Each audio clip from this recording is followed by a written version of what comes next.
Welcome back to Nano Reefing. Here's your second video of the day. Aren't you guys just so lucky? I'm dedicating the first day of my annual leave to a project that has been taking me ages to do. So the video I uploaded earlier was me drilling the hole to attach this bad boy to this little baby tank that's going to go next to that tank. But yeah, so here we have it. The hole I drilled was obviously for that, the bulkhead I think that's attached to this. We have this prefabricated eShops Eclipse small overflow. I haven't tried it yet. All the reviews seem okay. The function is basically to get water out the tank. So I guess that's, and if the scariest thing is drilling a tank about putting on something like this, then that is honestly nothing to worry about. Drilling a tank was as easy as anything because I had the right tools. So anyway, the overflow comes with this little lid.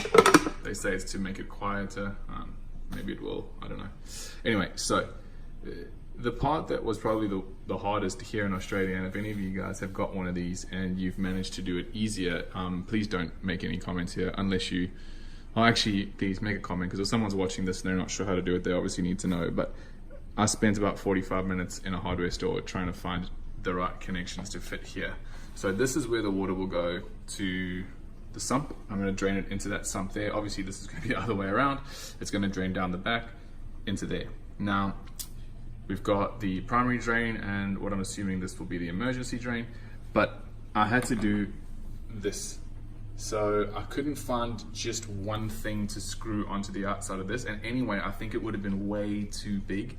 Like the flow rate that I'm trying to get into this tank, which I'll just hang something sort of like a PVC thing over here. The flow that I'm trying to get into this tank would never match how fast it's going to run out of this gigantic hole here, right? So what I'm trying to do is make it smaller so that it's slower. Now I had to get things to size stuff down and down and down. So this is a 25 to 20 mil sizer. So what that does is that's going to fit in nice and snug in there. I'll obviously use some PVC glue or whatever. That's going to go up into there, right? Then I used this, which is basically the attachment that'll go into here. Now obviously these are going to be shorter because with one hand I can't really turn them all in as tight as they can. So that one's going to go there. So there we've got a screw fitting, there we've got a pressure fitting, and then here to direct it across and towards there, it's just a 90-degree bend, a PVC bend, which will go on there with some glue around the outside. So I'm hoping that this is going to work. Now if it doesn't, it's going to be a disaster because there's going to be salt water all over my wooden floor. Oh, not my wooden floor, but you know what I mean. Anyway, so I'm going to put a whole bunch of glue in and around there and hope it works out really well. One of these, obviously they've got the same length, so one of these will be facing straight back and the other one will be facing across, or this one, well this one will have to be the one that's facing that way, and then this one will go straight and then that way, I presume. Didn't think that far, but hey. Oh well, that's tomorrow's battle, I think. So anyway, here we've got the overflow drilled and attached.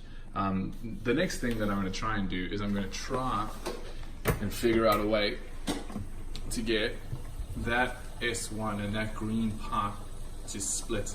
Now I've seen the diameter of the pipe and I've seen some PVC. I could technically just cut a piece of that pipe out, attach one side of the pipe, one side of the tubing to a PVC on one side, another side to PVC on the other side, and then just put like a T-piece in the middle and send one around the back. But I don't know, I've got a feeling I'm running out of space in that little gap, and also the distance between the wall and the cabinet. So yeah, that's where we're at.